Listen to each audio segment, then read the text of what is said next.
আত্মা প্রকল্পের সহায়তায় 2025 থেকে 2026 অর্থবর্ষে 73 নং ব্লকে বাংলার কালো ছাগল দেওয়া হলো। উপস্থিত ছিলেন ব্লক সহ কৃষি অধিকর্তা ডক্টর অঙ্কিতা বেগম, ব্লক সম্প্রসারণ আধিকারিক পুষ্পেন রায়, ব্লক প্রযুক্তি আধিকারিক সুদীপ দত্ত, 73 নম্বর পঞ্চায়েত সমিতির কৃষি কর্মাধ্যক্ষ অর্পিতা মণ্ডল ও ব্লক প্রাণী সম্পদ আধিকারিক দিলীপ হালদার সহ অন্যান্য ব্যক্তিবর্গ।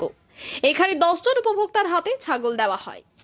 প্রকল্পের সহায়তায় 2025-26 অর্থবর্ষে বাংলার কালো ছাগল চাষের প্রদর্শনী ক্ষেত্রে উপস্থিত হয়েছি। আমার সঙ্গে একজন প্রগতিশীল চাষি রয়েছেন এবং আমার ব্লকের বিএলও সাহেব রয়েছেন, সঙ্গে আমার এডিও ম্যাডামও রয়েছেন, সঙ্গে আমার ব্লক সম্প্রসারণ আধিকারিক পুষ্পেন রায় রয়েছেন এবং আমাদের কৃষি কর্মাধ্যক্ষ রয়েছেন। আমার সঙ্গে একজন প্রগতিশীল চাষি আছে, ওনার কাছ থেকে আমি জেনে নেব যে ছাগল পাচ্ছেন, উনি ছাগল নিয়ে কি করবেন।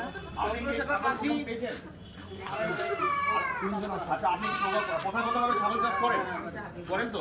মানে এই ছাগল চাষ করে আপনি কি করবেন? বলছি এই ছাগলের সঙ্গে আর কোনো কিছু পাচ্ছেন?